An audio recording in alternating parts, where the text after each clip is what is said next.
स्वामिनारायणः साक्षादक्षरपुरुषोत्तमः सर्वेभ्यः परमां शान्तिम् आनन्दं सुखमर्पयेत्। वसुदेवसुतं देवं कंसचाणूरमर्दनं देवकी परमानन्दं कृष्णं वन्दे जगद्गुरुम्। ॐ अक्षरमहं पुरुषोत्तमदासोऽस्मि।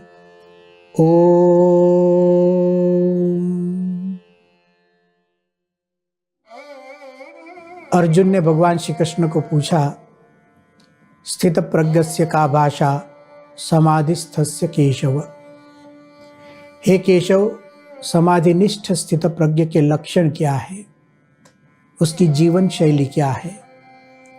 भगवान श्री कृष्ण इसका उत्तर दे रहे हैं।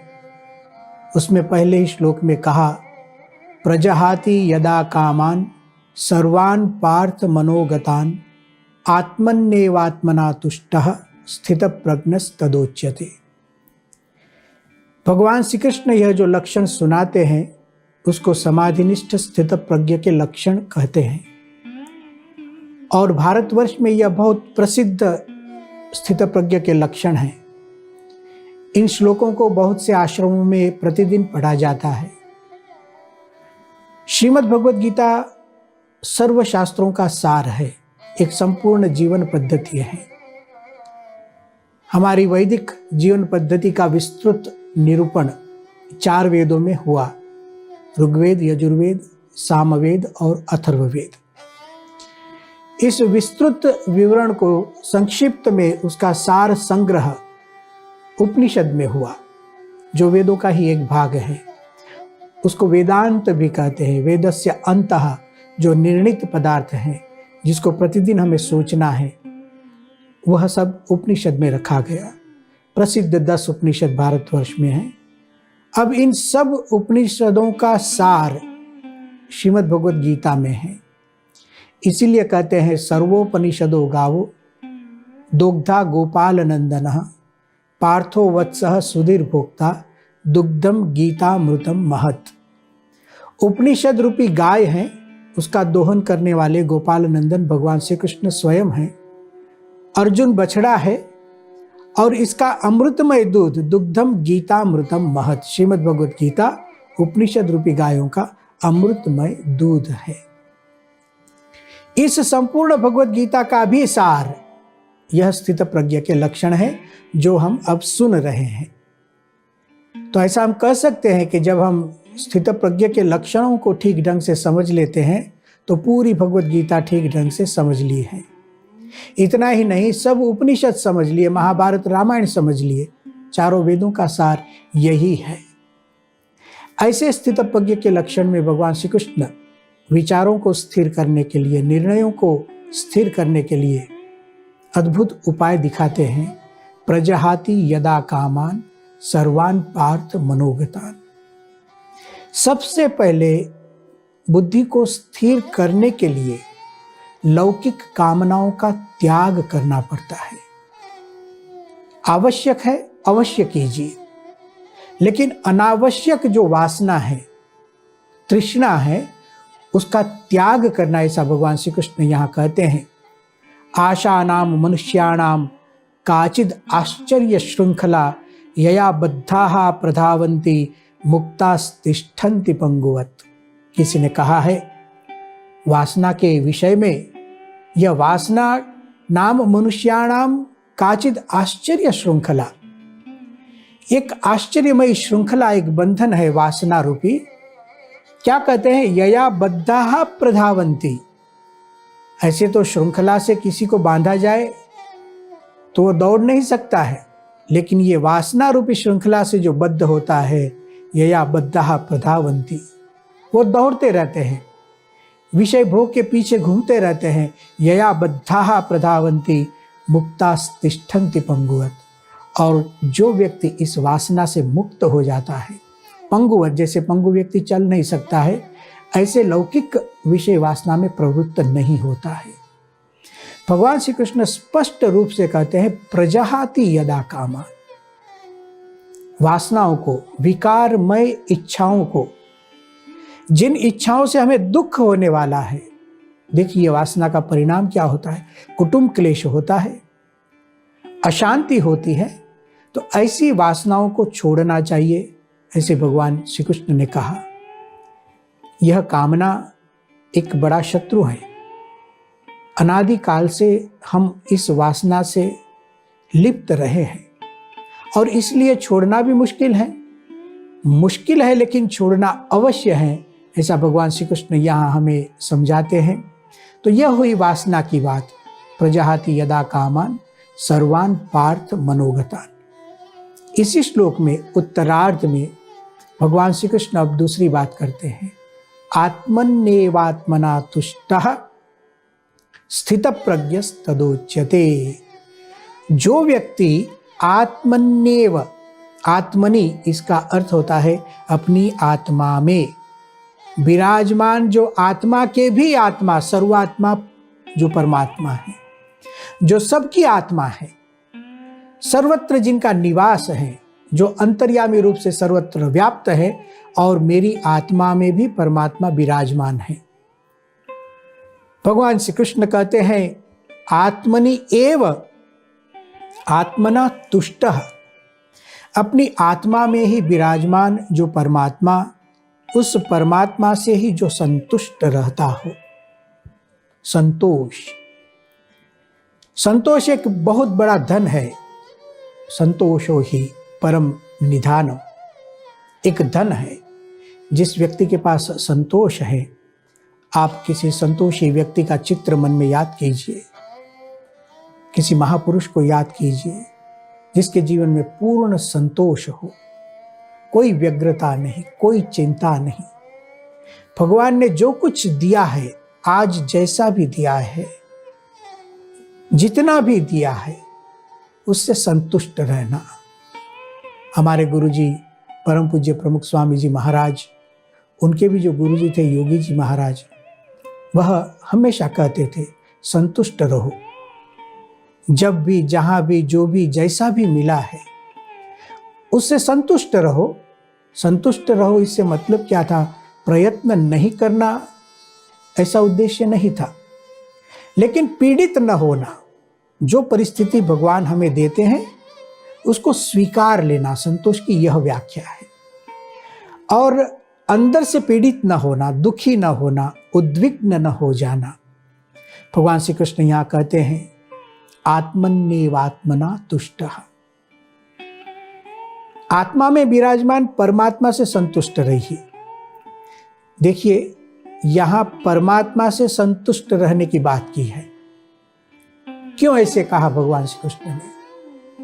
क्यों गीता में ऐसे नहीं कहा कि एक बार धन इकट्ठा कर लीजिए और फिर संतुष्ट रहिए, एक बार कीर्ति प्राप्त कर लीजिए और फिर संतुष्ट रहिए, कुछ सत्ता प्राप्त कर लीजिए और फिर संतुष्ट रहिए, देश प्रदेशों में घूमिए, हर जगह पर जाइए, सब देख लीजिए और फिर संतुष्ट रहिए।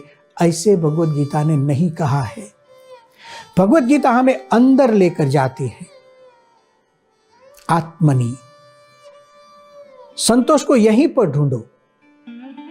संतोष बाहर नहीं है, संतोष व्यवस्थाओं में नहीं है, धन में नहीं है, कीर्ति में नहीं है, सत्ता में नहीं है।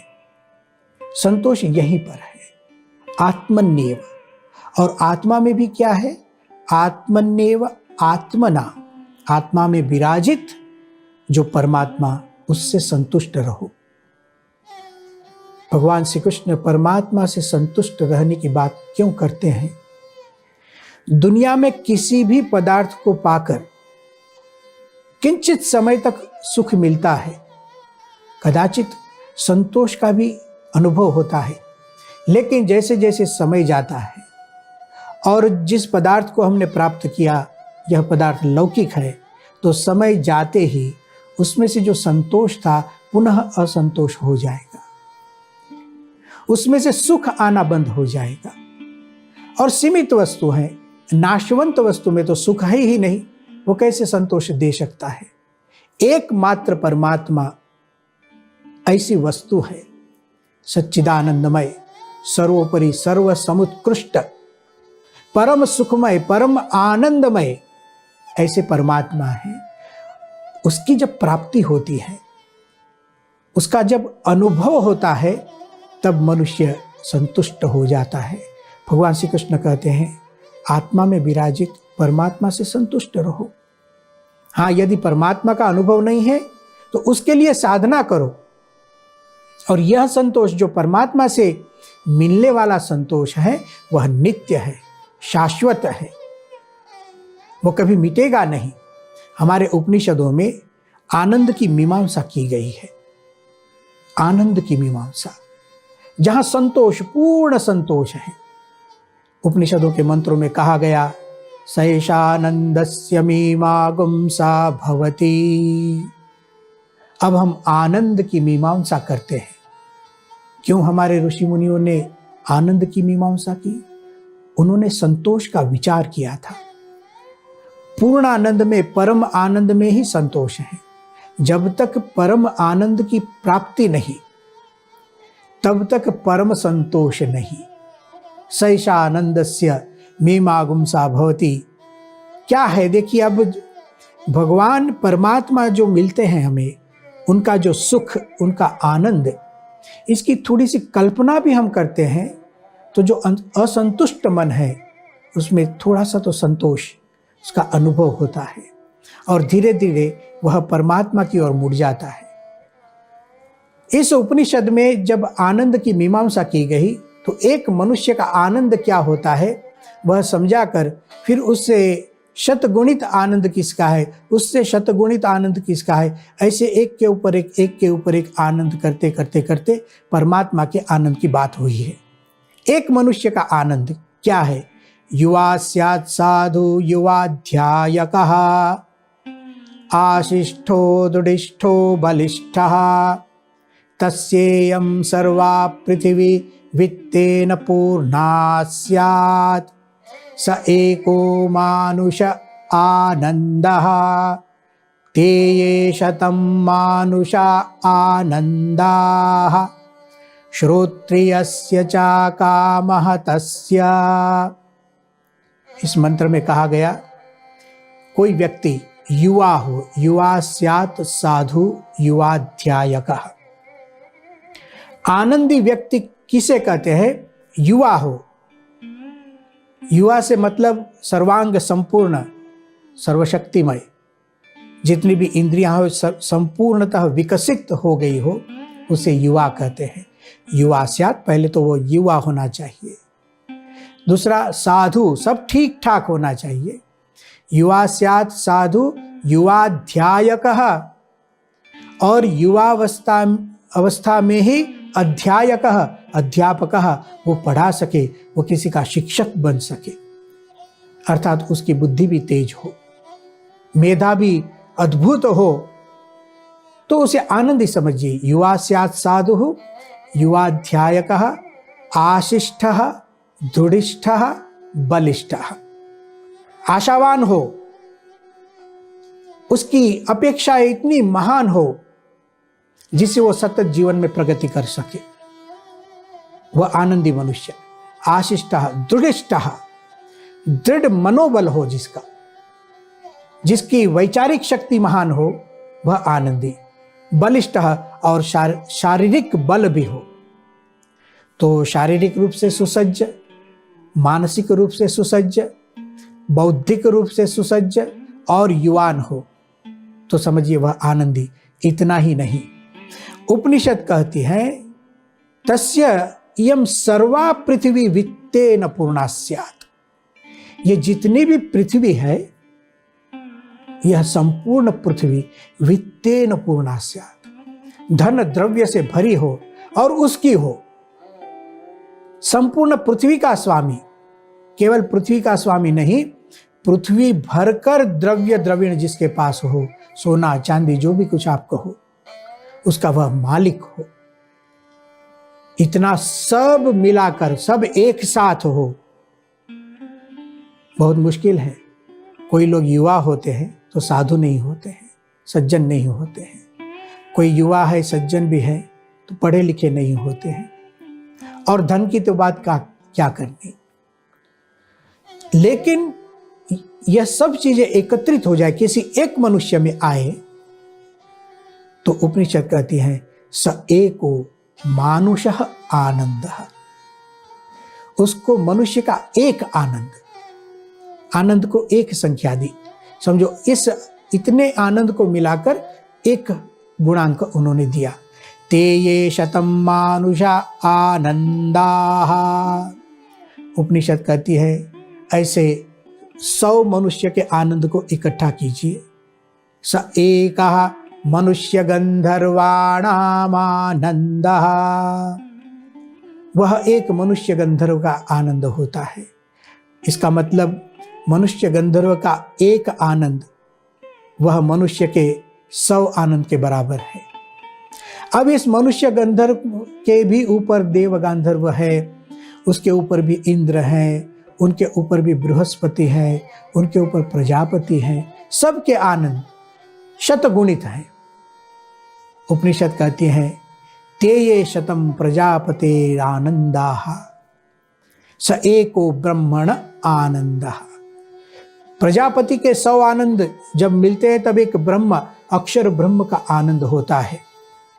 अक्षर ब्रह्म परमात्मा से न्यून, जीवादि से श्रेष्ठ एक तत्व है। उपनिषद ऐसा कहकर अब परमात्मा का आनंद क्या है? यतो वाचो निवर्तन्ते, यतो वाचो निवर्तन्ते अप्राप्य मनसा सह। भगवान के आनंद की तो बात ही नहीं। यतः वाचः निवर्तन्ते, उसका विवरण इस जिह्वा से शक्य नहीं। परम आनंद, मनुष्य से अनंत गुणित आनंद भगवान का है। ऐसे भगवान की जब प्राप्ति हो जाती है, जो भगवान मेरे हृदय में ही निवास कर रहते हैं, उसका साक्षात्कार हो जाए, संतुष्ट हो जाता है, बुद्धि स्थिर हो जाती है। श्रीमद् भगवद गीता हमें कहती है आत्मन्येवात्मना तुष्टः स्थित प्रज्ञस्तदुच्यते। संतुष्ट रहना सीखिए। यदुच्छा लाभ संतुष्टः, श्रीमद् भगवद गीता में आगे जाकर भगवान श्री कृष्ण कहेंगे भगवान की इच्छा से जो मिला है, हाँ अच्छा मिला है तो अच्छा, बुरा मिला है तो बुरा, भगवान की इच्छा से संतुष्ट रहो। दुख नहीं होना चाहिए। कभी कभी क्या होता है, संतुष्ट व्यक्ति को हम देखते हैं तो हमें लगता है कि ये आलसू है, कुछ काम नहीं करते हैं, पड़े रहते हैं। ऐसा हर जगह नहीं होता है। हाँ, आलस का तो निषेध भगवद गीता ने किया है। जिंदगी में कभी भी कहीं भी आलस प्रमाद को कोई स्थान ही नहीं है। लेकिन संतोष एक महान गुण है। फिर भी हाँ, किसी व्यक्ति को संतोष है तो उसको संतुष्ट रहने दीजिए। एक किसान था, खेत में काम कर दोपहर को नीम के वृक्ष के नीचे एक पत्थर को सर के नीचे रखकर सो रहा था और गहरी नींद में सो रहा था। उसी वक्त एक कोई पढ़ा लिखा व्यक्ति वहां से जाता है और उसने देखा कि यह किसान सो रहा है, दिन में सो रहा है, इसलिए यह किसान है, इसलिए गरीब है। वह धनाढ्य व्यक्ति, एजुकेटेड जो व्यक्ति था, उसके पास गया, किसान को उठाया। अरे उठो। किसान तो उठ गया, जमीन पर लेटा हुआ था और उसने पूछा बोलो क्या काम है? वह एजुकेटेड मनुष्य कहता है काम कुछ नहीं, आपको कहने आया हूं आप काम कीजिए, आप दिन में सो रहे हैं। तो उस किसान ने पूछा कि काम तो क्या करना है? अरे ऐसे सोए मत रहो, कुछ काम करो, नौकरी करो, बिजनेस करो। तो कि फिर क्या करना है? अरे आप नौकरी करेंगे, बिजनेस करेंगे, पैसा मिलेगा, अच्छा पैसा मिलेगा, तो फिर क्या करना है? और आपके पास पैसा आएगा तो अच्छा घर खरीद कर रहो। आप तो जमीन पर लेटे हैं, आपके पास बिस्तर भी नहीं है और देखो कड़ी धूप है और आपको वृक्ष के नीचे सोना पड़ता है, एक घर खरीद लीजिए पैसा लेकर। अच्छा तो बहुत अच्छी बात है। उसने पूछा तो फिर क्या करना है? अरे घर में अच्छा आपका रूम बन जाएगा, डाइनिंग हॉल अलग होगा, आपका सब रहने के लिए अद्भुत व्यवस्था हो जाएगी। फिर क्या करना है? अरे आपका जो बेडरूम होता है उसमें फर्नीचर लगाओ, एयर कंडीशन लगाओ। उसने पूछा ये एयर कंडीशन क्या चीज़ है? वो कहता है एयर कंडीशन, उसमें ठंडी में गर्मी कर सकते हैं, गर्मी में ठंडी कर सकते हैं। अरे बहुत बड़ी बात है। फिर क्या करना है? एयर कंडीशन लगा के आपका जो पलंग है उस पर अच्छा बिस्तर लगा के फिर सो जाना, गहरी नींद में सो जाना। वह किसान हंसने लगा। ओहो, ये सब करके अंत में तो सो जाना है। वो तो मैं सोया ही था, आपने मुझे आकर उठाया। केवल चैन से सोने के लिए ही ये सब करना है? किसान का भी प्रश्न सोचने जैसा था। वह एजुकेटेड मनुष्य विचार में लग गया। देखो, संतोष एक बहुत बड़ी चीज है। इसका मतलब यह नहीं प्रयत्न नहीं करना चाहिए, लेकिन जो मिला है उससे संतुष्ट रहना चाहिए। एक राजा थे और उन्होंने सुना था भगवान में सुख है, परमात्मा में सुख है, राज्य भोग में सुख नहीं। राज्य को छोड़कर वन में चले गए, भिक्षुक बन गए, वन के फल खाकर अपना जीवन गुजारते थे, लोगों के साथ भगवान की बात करते थे। उस वक्त एक दूसरा प्रदेश का राजा उसको मिलता है। उसको पता नहीं यह भी पहले राजा था। वह तो समझता था कि ये एक सन्यासी भिक्षुक है और कुछ उपहास किया। इसे देखकर वह जो भिक्षुक राजा था उसने प्रश्न पूछा, क्या आप कैसे, ठीक हो? तो उन्हें राजा ने कहा, हाँ मैं ठीक हूं, मैं तो राजा हूं इसलिए ठीक हूं, लेकिन आप ठीक हो? तो उन्होंने कहा, मैं भी ठीक हूं। एक राजा भी ठीक है, एक भिक्षुक भी ठीक है, एक वन में ठीक है, एक राज्य में ठीक है। राजा ने कहा, मैं तो राजा हूं इसलिए ठीक हूं, आप तो भिक्षुक हैं, आपके पास कुछ नहीं, सन्यासी जैसे दिखते हैं, तो आपके पास क्या है? तब उस सन्यासी ने सुनाया, वयम इह परितुष्टा वल्कलैस्त्वं च लक्ष्य। देखिए, मैं यहां वल्कल पहनकर रहता हूं, उससे संतुष्ट हूं। आपके पास धन है, लक्ष्मियां, आप लक्ष्मी से संतुष्ट है। संतोष तो दोनों के पास है। सम इह परितोषो निर्विशेषो विशेषः। यदि संतोष की ही बात की जाए तो एक भिक्षुक में और एक राजा में कोई अंतर नहीं। सम इह परितोषो निर्विशेषो विशेषः। अब सन्यासी उनको सुनाता है, सच भवति दरिद्रो यस्य तृष्णा विशाला मनसि च परितुष्टे कोर्थवान को दरिद्र। अरे दरिद्र तो वह है जिसकी तृष्णा ज्यादा है, और एक बार मन में संतोष हो गया, मनसि च परितुष्टे कोर्थवान को दरिद्र। कौन पैसादार और कौन गरीब है? राजा, आप राजा है, लेकिन यदि तृष्णा है तो आप दरिद्र है, और मैं संतुष्ट हूं तो मैं धनवान हूं। एक भिक्षुक की बात सुनकर राजा विचार चकित हो गए, उन्होंने भी राज्य छोड़ दिया। श्रीमद् भगवद गीता हमें संतोष की बात करती है। आत्मन्येवात्मना तुष्टः स्थित प्रज्ञस्तदोच्यते। बुद्धि को यदि स्थिर करनी हो, विचारों को, निर्णयों को, अर्जुन को भगवान श्री कृष्ण कहते हैं परमात्मा से संतुष्ट रहो। देखो, अब संतोष में से जो भी दायित्व हमें सौंपा गया है, जो एक जीवन के कर्म हमें करने हैं, वह भी ठीक ढंग से हो जाएंगे। भगवान श्री कृष्ण इस संतोष का उपयोग भी सिखाएंगे। अद्भुत बात द्वितीय अध्याय में आती है, और कुछ भी बातें यहाँ है, हम अगले व्याख्यान में देखेंगे। ओम शांति ही शांति ही शांति ही।